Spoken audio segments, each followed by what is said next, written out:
Hey everyone, welcome to another episode of Archie's Briefings. I'm your host, Arshel Branch, and today, you guys, we are going to talk about this proxy voting. I know it's a little bit late. This all happened last week, but something has to be said because, frankly, I'm not seeing enough women coming out and speaking out against the proxy voting, and it's really pissing me off. So I got some words that need to be said about this whole thing. But before we go ahead and do that, if you are new to the channel, subscribe, hit the notification bell so that way you never miss an episode. My goodness, you guys, it's just a lot. So apparently we can't do our dang jobs because we're having babies. This is ridiculous, but let's go ahead and let's talk about this, shall we? There is something that has been on my heart that I did want to discuss. Discipline is a huge part of being productive, being lucrative. I'm not for anything that goes against true productivity, true sovereignty of the individual. The choices that we make are what's going to be up for judgment. All right, you guys. So as I said in the open, we are going to talk about the proxy voting. According to Representative Luna and some of these other Democrats, or at least a handful of conservatives, along with Representative Luna, with the Democrats, they want to be able to do proxy voting so that way they can be at home for 4 months, 12 weeks of being at home with their newborn babies, because it's so important that we are home with our babies, which is fine. But now they want to do it on the taxpayer dime and zoom in their votes.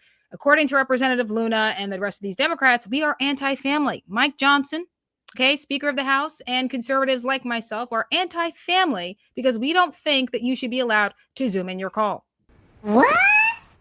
Now, this is not a new phenomenon. Women have been showing up to do the job in Congress for decades now, it's unbelievable to me that when the women in the 90s could have said something, they didn't. That the women in 2018, when they swept and more women were in government under President Trump in 2018, did not ask for this. And so it's ridiculous to me. Now, if you're anything like me, you were anti-shutdown. This was not constitutional. And this is when proxy voting was a thing. So this isn't new. It's not a new phenomenon as far as proxy voting, but it is something that conservatives have been very consistent in saying we are not for. It is a direct violation of the Constitution. And the fact that we have to argue the constitutionality or the lack thereof of this particular idea with conservatives is a bit ridiculous. Now, I don't play the game of the feminists versus the red pillars, whether or not conservative women are really conservative. I don't play that game. I'm not in that debate. I don't really care. I think we're overcomplicating it. I think there's nothing really mysterious about women or men. I think we know what the problems are.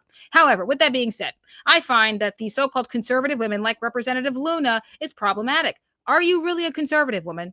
I don't understand. Why is this even a debate with you specifically? It's not shocking that the Democrats come out and say that they want to violate the Constitution this way. It's not a shocker, okay? They don't like it. They don't like that we have the right to bear arms. They think that hate speech isn't protected speech. They don't like that we have these rights. They don't want to respect our liberties. They certainly don't want to continue the Constitution. This we understand about the Democrats. But you, Representative Luna, I'm a bit stunned at. And I'm also a bit shocked that I'm not seeing more combativeness against this idea from conservative commentators, which is why I felt it was so important for me to say something. I'm hearing a lot from the men. I'm hearing from Tim Pool. I'm hearing from Michael Knowles. I'm hearing obviously from the red pillars. You're hearing it from, Pearly Things, whom I cannot stand because she's red pill. But where are the so-called America First conservative women talking out against this? This is a problem, and I think we all understand this. Yet again, we have yet another unreasonable accommodation that is specific to women. And this is a problem, not even like it's just for women, but women of a certain age. This idea is both sexist and ageist. Men can't get pregnant and grandmothers can't get pregnant. This bill doesn't apply to women like Marsha Blackburn. This bill doesn't apply to women like Senator Loomis for obvious reasons. Menopause. So if you're saying that you should be able to stay home for 4 months on the taxpayer dime, I'm just never going to vote for a conservative woman in her childbearing years. Oh, that's cold. I'm like, be mad all you want. I honestly just do not care about any of that. And so, you guys, I have a couple of clips that I want to show you about what happened last week with this particular bill. Conservatives were trying to ban the proxy bill, and thanks to Representative Luna and, 3 other individuals, I'm assuming, a minority of conservatives teamed up with the Democrats to prevent that, blocked the ban of the proxy voting bill. And so things were unable to get done because that was the priority. So there were 2 specific bills that they were trying to take care of last week. And that was the SAVE Act, which would only allow American citizens to vote in our elections. And the other bill, which was to prevent rogue judges from interfering where they shouldn't be interfering, preventing the administration from doing their jobs. Both bills were put on halt because these women are being problematic. So I'm going to go ahead. I'm going to start with Representative Johnson because I think it makes it clear that these women are just nuts. And they're going crazy. They're going crazy. So you guys, I'm going to start off with showing you Mike Johnson's clip because my sentiments, exactly, the frustration and the look on his face really just says it all. So I'm going to go ahead. I'm going to start with that clip and let's run it, shall we? All right, you guys. So this is a clip here with Speaker Mike Johnson. As you can see at the bottom, it says Speaker Johnson speaks to reporters after attempt to block proxy voting for new parents fails, meaning they tried to ban this bill and it didn't work. So let's run it.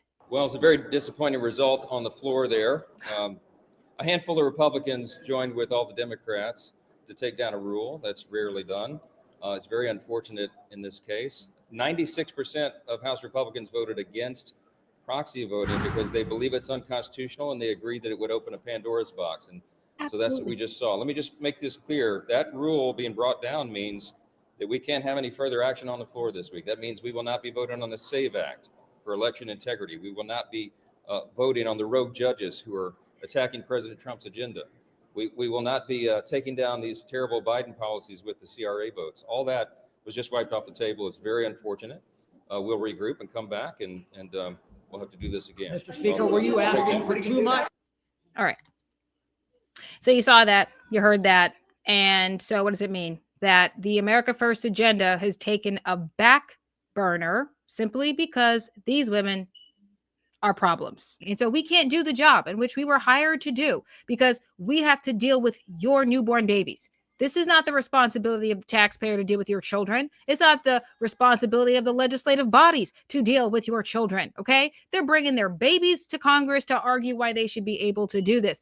Babies don't belong in Congress. This is not take your child to work day, okay? I don't care about none of that. Again, I don't care how harsh it sounds.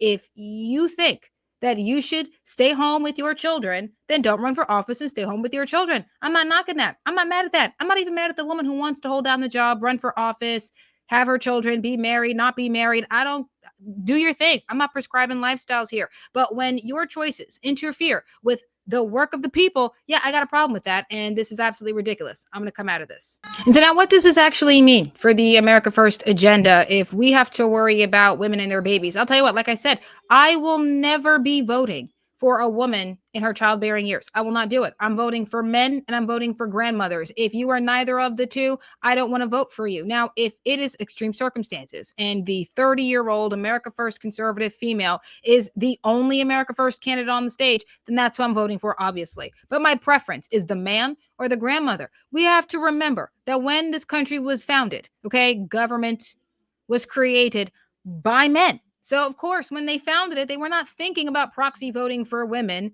because they did not consider women being in these positions. Now, great, women can work, they can own businesses, they can be in positions of power, they can, be the heads of Fortune 500 companies, they can go for governorships, and they can play sports and do boxing, and they don't just have to be the waitress and the cigarette girl, they can be more than the wives and the mothers. Okay, great, yeah, all day for women, fine, we're equal and all that. You guys know what I think about that, but still, you want to be equal, fine, be equal. If you want to be equal, get your ass to the office. Use my language. But this is not like it's not like we're asking for too much. Now, there is a quagmire here. You have to choose between your countrymen and your children. That's what's happened here. And yet women for decades who've been in office have found a way to do this. Do not expect the legislative body to have to deal with the responsibility of your children. You want to be at home with your babies for the founding years and that new time when they're just born. You want to be around them, fine. But maybe don't run for office. This comes down to priorities. If you want to prioritize your children over your countrymen, that is fine. Not a crime, not a problem, not a sin, not a horrible thing. But do not think that you should run for office because then you end up in this situation. The government, like the workforce, is masculine, okay? Stop trying to terraform it into something that it's obviously not. And what does that mean for the conservatives? Because I'll tell you, I'm having a freak out over this. What does this mean for the rest of our agenda if we have to be on the back burner because of these ridiculous women? Like, I don't even understand. Like, I'm losing my mind over this, you guys. So you guys, I'm going to show you one more clip. This clip is with Congressman Chip Roy. I think he's fantastic. He's absolutely amazing. I think he's a great congressman. And he pretty much says everything that needed to be said. So I'm going to go ahead. I'm going to run that one next for you. Let's go ahead and let's do that next, shall we? All right, you guys. So this is the clip with Chip Roy. I think he's fantastic. And really, I'm just going to let it rock because he says everything that needs to be said. Let's go ahead and let's run it. listen all day long about what we're hearing today regarding proxy voting. The American people that I know and represent and talk to expect us to show up. Right now, across this country, Americans are showing up to work. They're going in and they're doing their plumbing work. They're electricians showing up to work. They're builders. They're standing out in the sun. They're picking crops. They're working hard. They don't get to take a pass. They don't get to not show up. Right. But we were elected to represent 750,000 Americans each. We were elected under the Constitution of the United States, and we are supposed to show up in Congress. It's what it means. We're supposed to be here. It's why the institution exists. It's why this floor exists. And there have been countless reasons why there would be cause for us to want to allow members to have some sort of flexibility. People who are sick, our friend, Steve Scalise, who was shot. He was shot. And he didn't ask for some special dispensation. He fought cancer, is still fighting cancer. And as the majority leader is standing here on this floor every day doing the job. I'm gonna leave it there. Because what does he say? That even after being shot, fighting cancer, the man did not ask for any unreasonable accommodations. I might have agreed to extreme circumstances and emergencies. I might have agreed to that, right? Because that doesn't sound unreasonable. I can understand you not being able to make it because of an emergency. You're in labor. Okay, fine. That was not even a debate. But now we have to have the conversation of, well, even if you are in labor, does that mean you should be able to, zoom in your vote, right? It was never a conversation because it just made sense that, okay, if you're in labor, obviously you can't be here. That if you have an emergency and it's your emergency, then obviously you can't be here. Scalise was shot. Obviously he couldn't be in the office. That makes sense. These were extreme circumstances, but for non-extreme circumstances, because you want to be at home with your babies, that somehow you think that you can't put your constituency first. Yet women prior to you being here have been able to do this. For me, you guys, I just find that these women today are a lot weaker than the women who came before us, which shouldn't be a surprise. I think that the older generations have suffered a lot more than millennials, than Gen Zers. Frankly, I think every generation after the boomers have suffered way less compared to other generations. And even when you look at the boomers, right? Again, Nancy Pelosi didn't ask for this. Maxine Waters did not ask for this. And the majority of conservatives today in government are saying why they are against this. This includes women. This bill does not apply to women like Marsha Blackburn. She's a grandmother. This does not apply to Cynthia Loomis. She's a grandmother, okay? So she obviously is not having babies. Chip Roy is a man, so he obviously isn't getting pregnant. These women who are older, okay, are not getting pregnant. This bill only accommodates women of childbearing ages. This bill is both sexist and ageist. And I'm not hearing enough conservative women say anything about this. I'm going to come out of this clip and we're going to wrap this up, you guys. All right, guys. So as I said, we're going to sum this whole thing up. I think I've made it clear. I had a lot to say about this. This is a very short video. I don't want it to go on too long. But what I will say about this, I've said several times in today's coffee time, several weeks ago when I was talking about the workforce, these things are incredibly male. They are incredibly masculine. That when they were created, it was only intended for men because men built it. So instead of just saying, thank you for making the opportunity available to me, instead of just being grateful for the fact that you have the option to be a congresswoman and do your job in which you were elected to do, you want to terraform the environment of government. You want to flip a statute that has been the case for centuries because you want to have it all. You are incredibly selfish, Representative Luna. All these Democrats are being incredibly selfish as it relates to the women specifically. I don't know what the ulterior motives could be for the men, but as it relates to the women, this is not okay. You don't get to just zoom in your call, zoom in your vote and think that that is what the people voted for. We did not vote for you to be at home for 4 months with your babies. I'm for babies. I'm for families. Get married. Have 12 of them if you can. But to sit here and to say that we're the ones who are anti-family when you're the one being selfish enough, your political ambition is so important that you are willing to violate the Constitution. Okay, it is not the responsibility of the legislative body to deal with your children. Okay, keep your babies out of the House floor. We saw that with one of the Democrat women. Okay, it is not the responsibility of the taxpayer to deal with your children because you want to be at home with your babies. You want to have babies? Fine. You want to put your babies first? Fine. You don't want the quagmire of choosing between your newborn babies and your constituency? Do not run for office. I'm not crazy. I'm not ridiculous. Women have been doing this for decades. Somehow, women have been able to compartmentalize being the wife, being the mother, having the job, being in office. They figured out a way in which they can get that done. Now we are doing too much, okay? From the workforce to government. It's incredibly male. It's incredibly masculine. Show up and do the job. We're not changing policies because you have hot flashes. We're not changing policies because you have bad cramps. Okay. Show up with the water, take your pill, eat your chocolate, show up, shut up. That's it. It is that simple. If you don't like the idea of choosing between your newborn babies and your job as the representative of thousands of Americans who voted for you, then don't run for office. And as I said earlier, you guys, I am only voting for men and grandmothers at this point. I voted for 2 men for Senate and for Congress. I voted for Dave McCormick. I voted for Rob Bresnahan. Hopefully they get the job done in the way that I want it to be done. But I'm never voting for a woman who was in her childbearing ages. If you are 27 or even up to 40, I don't care. Women having babies even at to 50. If you could have a baby, I'm not voting for you for president, for Congress, for Senate, even locally. I don't care. I'm voting for grandmothers and I'm voting for dads. I'm voting that's it.